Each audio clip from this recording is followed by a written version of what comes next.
From the School of International Service at American University in Washington, this is Big World, where we talk about something in the world that truly matters. I'm Maddie Mingus. What does it mean to sit at the table with people who are your enemies? And I think it's a very powerful question because the table has a role of not necessarily always building trust, but creating a civil way to engage. That was Professor Johanna Mendelson Forman. She and her colleague, Andrea Borghini, join us to discuss the symbolism of the dining table and the place it holds in international relations.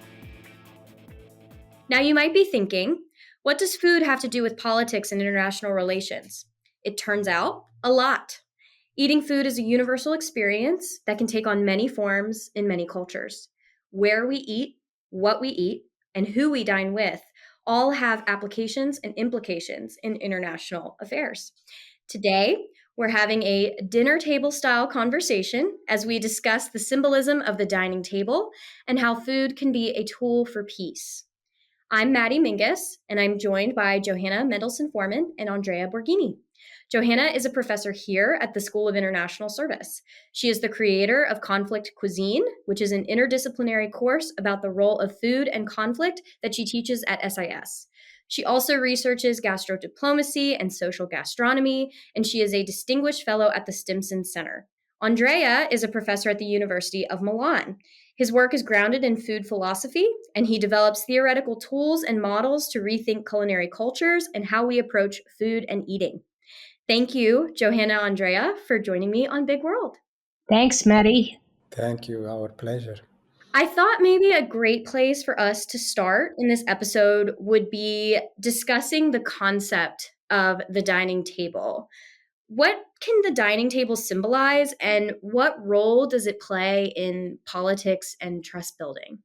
Well, maybe I can just say, since your introduction was so clear, that for those who don't understand, there's a whole discipline of culinary diplomacy, soft power in international relations concept, symbolism, which is something that my colleague Andrea, the philosopher, works on.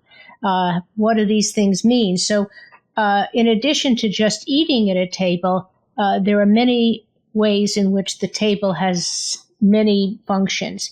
But I wanted to start when we were talking about this earlier, because one of the most interesting poems I've ever read about tables was written by a former American poet laureate, Joe Harjo, which was called Perhaps the World Ends Here. And I want to read just the first 3 lines, which are, "The world begins at a kitchen table. No matter what, we must eat to live. The gifts of earth are brought and prepared, set on the table. So it has been since creation, and it will go on." And then it says at the end, "Perhaps the world will end at the kitchen table while we are laughing and crying, eating of the last sweet bite." And I think that is a way to set our own table for this conversation. Don't you think so, Andrea? Yeah. That's such a beautiful poem. It's a great way of starting. And one thing that I like also about the poem is that it leaves open to, of course, imagination, to think of what that table looks like, what it is like.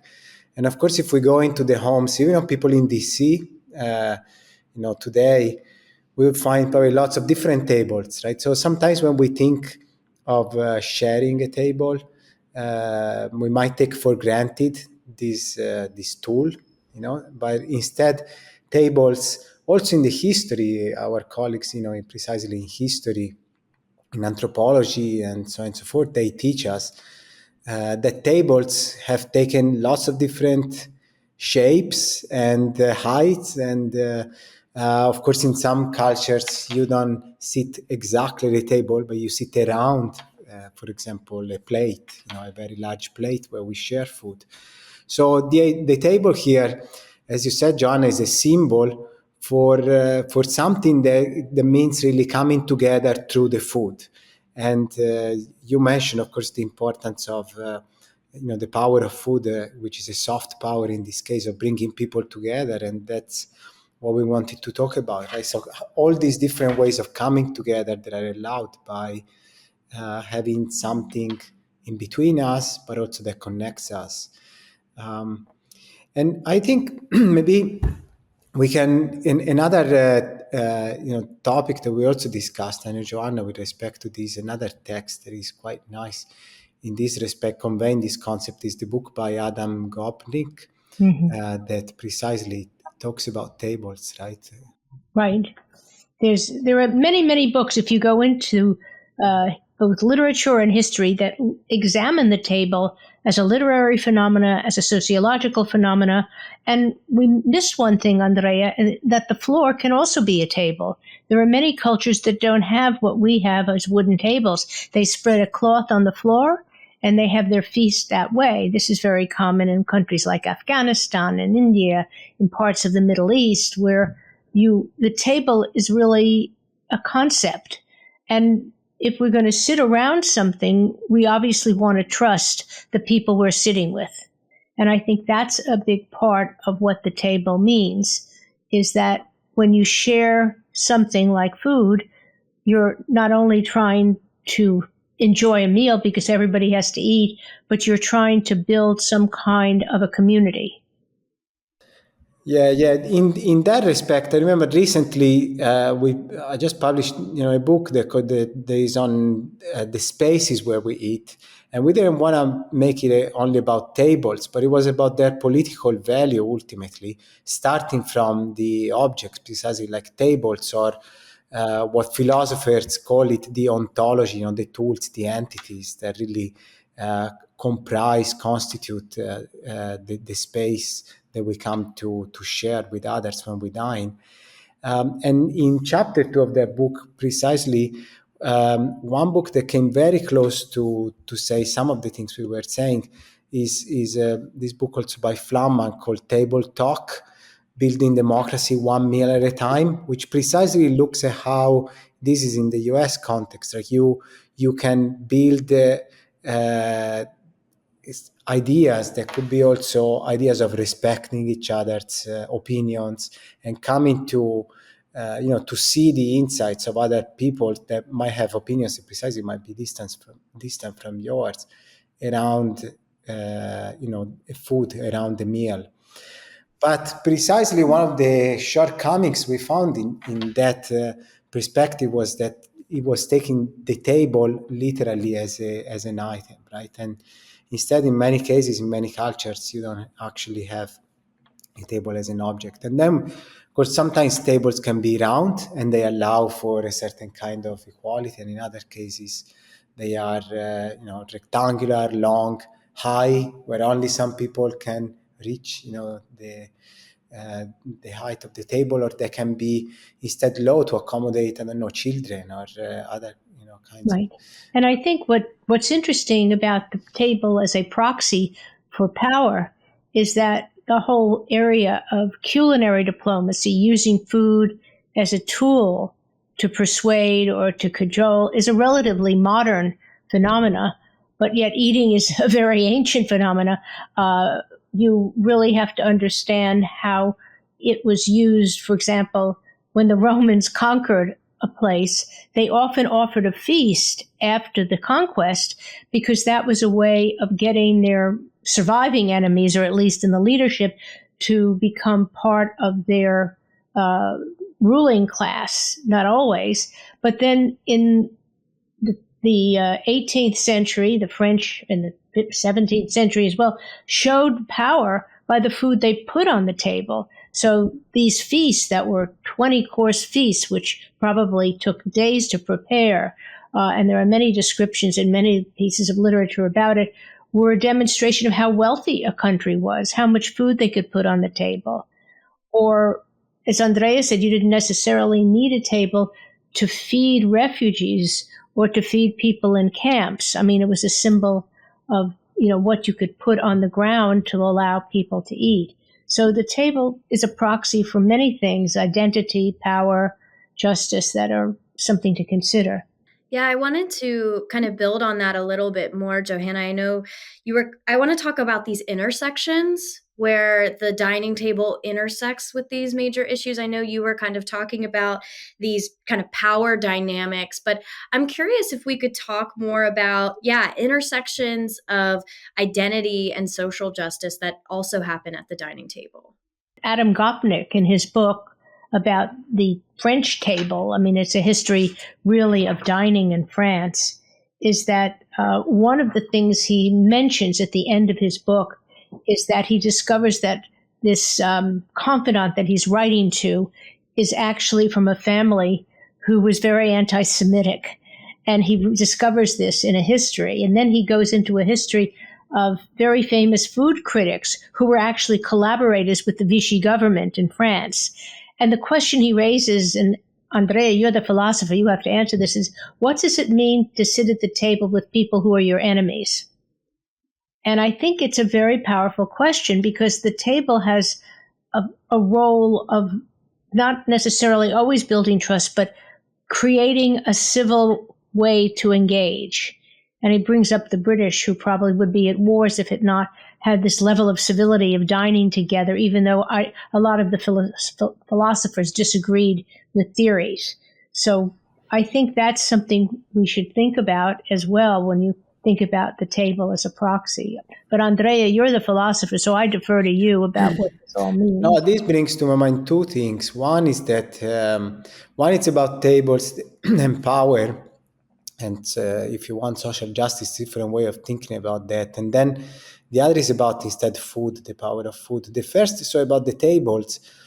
There is this, that there is also the ways in which a table, you get to a table, and a table, what could be the table, even in this more abstract sense, and what that can bring to you. So even in the example of Gopnik, but you can think of other examples as well. If you have your enemy invited at the table, is that table going to be adjusted to whatever are your kinds of tables, right? Your ways of sitting at a table, of dining or not? And as we know, there are lots of social norms around tables. Precisely before we were mentioning just the shape of the furniture, the height and things like that, or whether you have a piece of furniture or not. But then there could also be rules and norms about how we sit around the table, who can join the table, how, in which order. And this can really tell us a lot. I often do this also with my students, ask them not just the kitchen, but also whether they sit at a table at home and what does that look like, what are the social norms. And from that, you can really get to talk a lot about, in that sense, the power dynamics and family dynamics, identity dynamics. But there is also something else in a lot of history, for example, colonial history. There is also the idea of adopting a table from a culture that you see as more aspirational or superior. Or so, for example, that's precisely the history of the dining table as we often think of it in more standard ways, like say in an advertisement today, the way in which it was spread in East Asia or Southeast Asia and lots of parts actually of the globe where you had a colonial history. And from certain parts of Europe, the dining table as a type of piece of furniture traveled as a piece of aspiration where you wanted to behave and to belong to the table like those people that maybe you wanted to emulate were doing. So you have identity there, but also aspiration, and you have power in that sense. But then you also have these questions of precisely justice and belonging to the table. But then there is the fact of the food, why is it, you could speculate in this way about lots of pieces of furniture around the house. Why is the table so meaningful? Why is breaking bread with someone so powerful? And this is also where Johanna, probably you have done a lot of work, in that. What's the power of food?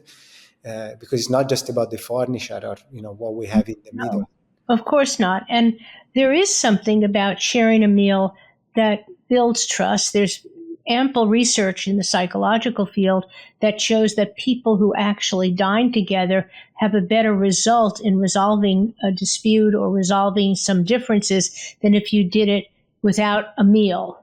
And I think that has been confirmed in the business literature as well as in the social literature. So when we at the university want tables in the dining room to be common tables, we want it so that students learn about each other and learn about their cultures.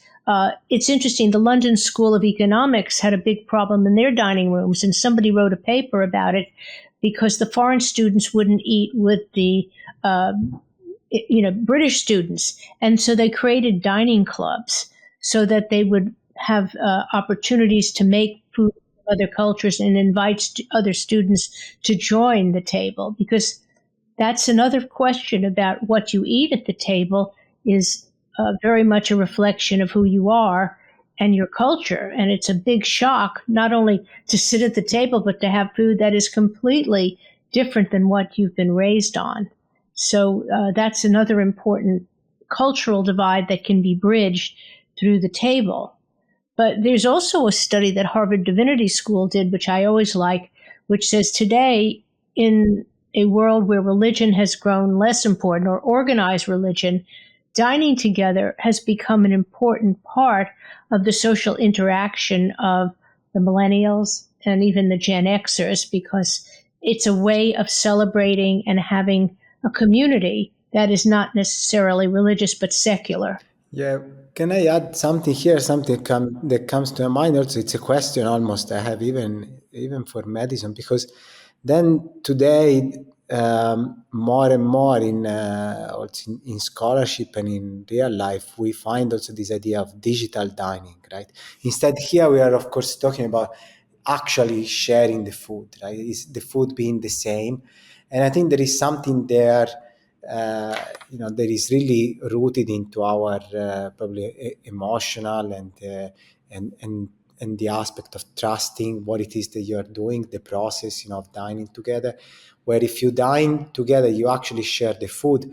There is a level of trust, emotional involvement that maybe is not achieved in digital commensality, right? So-called digital commensality, because in that case, I eat my food, you eat your own food, and maybe we're apart.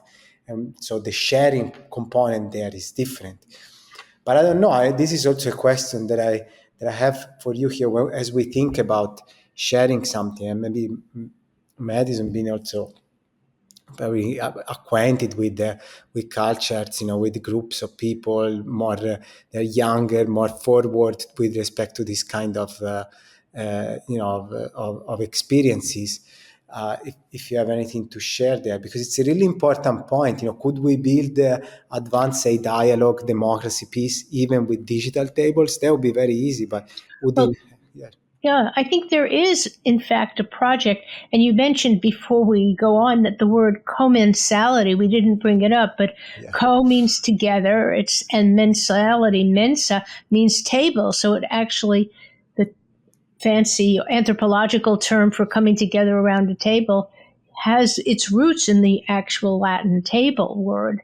And what you were talking about, Andrea, is that you can have virtual commensality, because during some of these conflicts, one of my former students actually set up a project where he would have dinners between Iranian students and American students, and they would do it virtually inside a big container.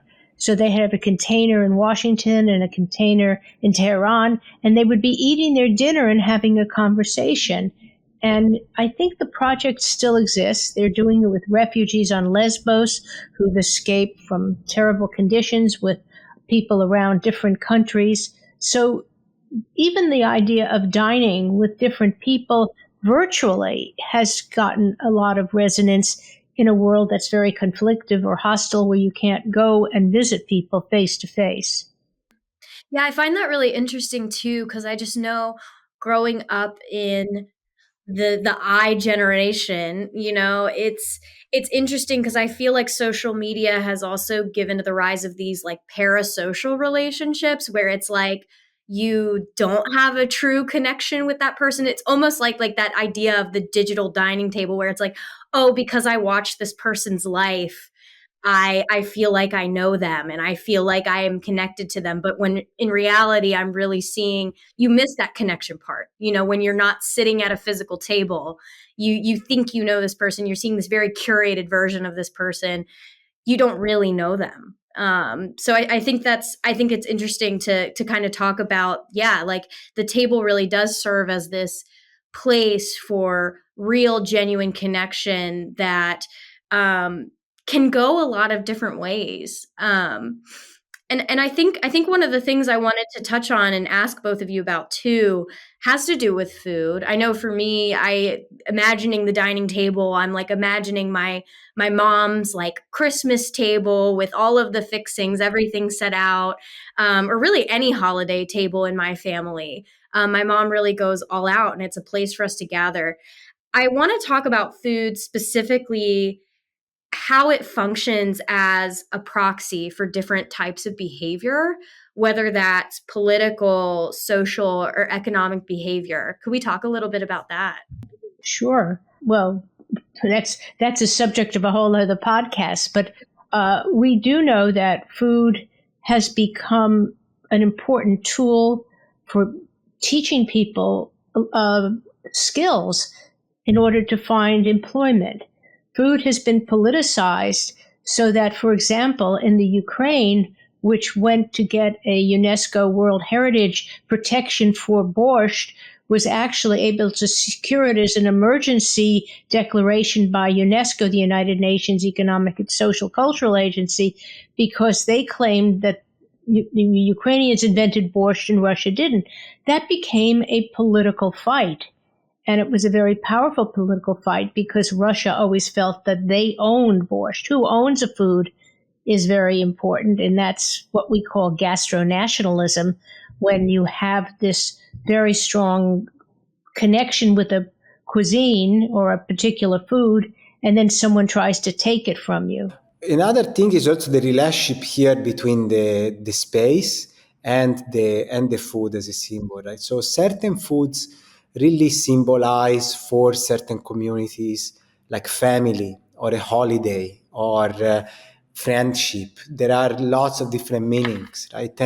And this is often important to keep in mind, even for people that design, say, dietary guidelines, how certain foods could symbolize certain things. And then for people that design home spaces or precisely furniture, it could be how do those places relate to certain specific foods, and it's important that you have that possibility. So it's having the food and then having the right place where to eat it. Not every food is can be easily accommodated to every place, and often the table is precisely something that enables. Imagine if you think of where you were dining with your mother, there would have been certain foods that really belong there.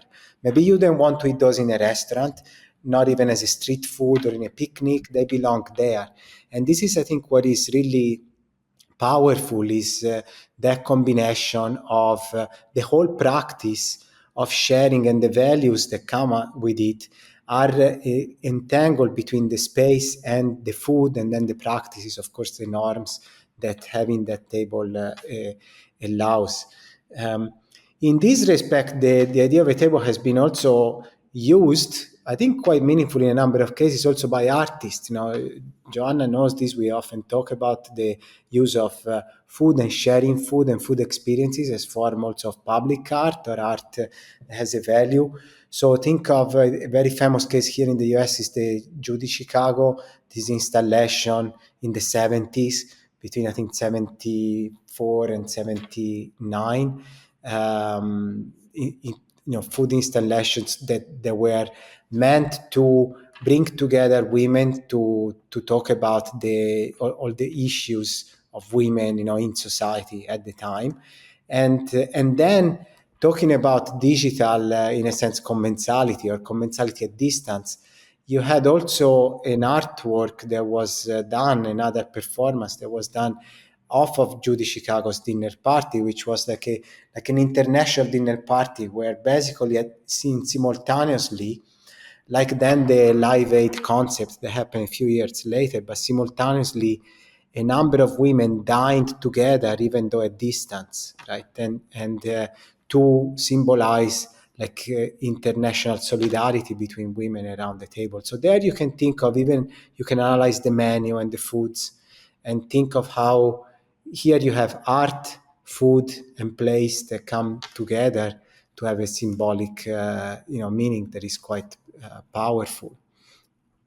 And I think while we're talking about that, we also want to talk about how women are often excluded from the table in certain cultures, and it remains a feature of that culture. For example, places like Pakistan, depending on what your class, women prepare the food, they work very hard to make very elaborate meals, and then they're not even allowed to sit with the men in their communities while they eat. And if there's anything left, they may get scraps of food, but often women are denied food because they don't seem to be equivalent in terms of a right to eat, which is also something that exists in the 21st century. So I think who is not at the table, especially in certain cultures, is a very important part of your conversation about women in the, Western women who are looking at women's rights and the whole feminist movement versus certain cultures that exclude women. Yeah, no, I laugh sometimes when I think about it. Even in my family, a number of women behave like that, in the sense that if you go back to farmers in Italy, even just one generation or two, a lot of women, they didn't sit at a table. And sometimes they didn't sit at a table in private spaces, but in some other cases also they didn't sit at a table in public spaces because they just wouldn't go there. So maybe the men who go out, every day, every evening, but not the women. But even in many cases, even just they wouldn't eat. Yeah, they would eat for last, and then they would not sit at a table, but sit nearby the fireplace or in another spot. So yeah, yeah. To end our conversation, Johanna and Andrea, I want to switch gears and I want to ask you about another meaning of coming around the dining room table. So as we look at the world, we see conflict around us. What does it mean to come around the dining table, and how can it be a tool for peace? So I was always looking to see if I could find the right answer to that question. And I think back of a class that I taught in Kiev in Ukraine when I was talking to a young diplomat. I was giving them courses about gastrodiplomacy. And he approached me during the break and he said, "Do you really think food can build peace with the Russians?" And I think I'd be too much of an optimist to think that, but it's the first step. It's a bridge. And then another colleague whom I work with in Turkey said, you have to look at food as a bridge. It won't solve the conflict, but it certainly can provide a way to start getting people to talk. And if you think about peace negotiations, they're often done in isolated places where people have dinners and they get together, and in private, they can do things. I was just listening to President Clinton reflecting on his time when he would go with another world leader and they'd be able to eat in the private dining room of the White House, and a lot of work was accomplished versus big diplomatic dinners, which were more showpieces of power, but where the negotiations with the heads of state were less likely to resolve anything. But I don't know what Oh, Andrea thinks. beautiful, beautiful. No, the only thing I can think here is, with respect to a lot of other modalities of engagement, food clearly is embodied and it shakes us and transforms us also emotionally. So this is for one. That's one of the reasons why it can be also very powerful. Besides some of the other things we talked about before, but certainly there is that it can shake us, it transforms us. So as we eat, oftentimes it's the case that when you end the meal, it's different from when you started, and in number of cases better. No, in the sense that people they really, if at the beginning they didn't know each other, then they come to create bonds through the sharing, all of these things that we talked about. In the end, they're also emotional and they are embodied.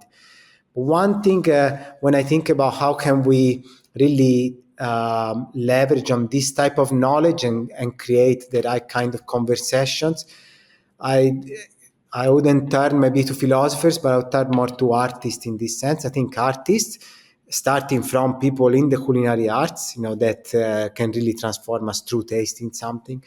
And then also artists that are capable of creating experiences, performances that change us, that lead us to behave also differently and to find new meanings in what we do, in our actions. I think those are the ones that, at least as of now, I'd like to mobilize more in this type of projects. It would be really important. What would be a world probably without artists? Without these people are more creative, I think. And as we know, often dining goes with music too, and it's another kind of art that often accompanies. But I think it's really important to lead, to give the power to these occasions. So can the food help us here? Probably, but if we do it, in a certain way. So if we really get to that emotional transformation, that probably the arts can lead us to. Johanna, Mendelson Forman, and Andrea Borghini, thank you for joining Big World and talking about the dining table and its role in international affairs. It's been a pleasure to speak with you. Thank you, Maddie. Thanks. Our pleasure. Big World is a production of the School of International Service at American University. Our podcast is available on our website, on Apple Podcasts, Spotify, or wherever else you listen. If you liked what you heard, please leave us a rating or review. Our theme music is It Was Just Cold by Andrew Codeman. Until next time.